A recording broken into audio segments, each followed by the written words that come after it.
Bonjour et bienvenue sur les numériques. Aujourd'hui, on va vous parler d'un PC un peu particulier. Il s'agit du Thomson Neo 360 XS.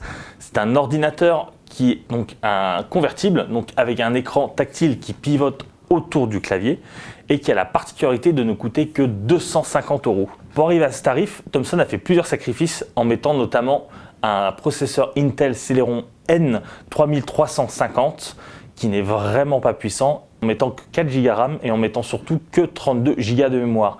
32 Go de mémoire, c'est très peu, surtout avec un Windows 10 qui prend de plus en plus de place et les utilisateurs non expérimentés n'auront pas forcément le réflexe de gagner de la place et seront très vite débordés. Pour pallier à ce problème, Thomson a mis ici un petit capot qui permet d'étendre la mémoire jusqu'à 250 Go. Donc c'est une intention louable, mais malheureusement qui ne parlera qu'aux utilisateurs un peu expérimentés. Le PC de Thomson est un ordinateur très peu puissant, donc cela pourrait convenir pour faire de la bureautique très simple ou de la navigation internet. Cependant, nous l'avons trouvé poussif lors de nos tests, même en navigation internet. Une page par exemple sous Google Chrome mettant plus d'une dizaine de secondes à charger, un peu moins sur Edge.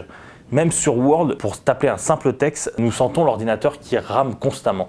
Donc c'est vraiment un gros souci avec ce Thomson qui a fait des sacrifices énormes pour arriver à ce tarif de 250 €. Malheureusement, les sacrifices sont trop cher payés vu que l'ordinateur est vraiment poussif à l'utilisation. De plus, la connectique n'est vraiment pas bonne avec seulement une prise USB type C, une prise micro HDMI et mini USB. Il faut ajouter à cela un trackpad et un clavier vraiment médiocre et c'est vraiment dommage car la proposition de Thomson était intéressante de faire un ordinateur peu puissant avec un châssis presque de haut de gamme comme on peut le voir ici. Malheureusement, le prix est trop cher payé et nous ne saurons trop vous conseiller de mettre quelques centaines d'euros de plus, pas forcément beaucoup, pour un ordinateur qui tiendra plus la route et qui sera un tout petit peu plus puissant pour faire les tâches les plus faciles pour Windows 10.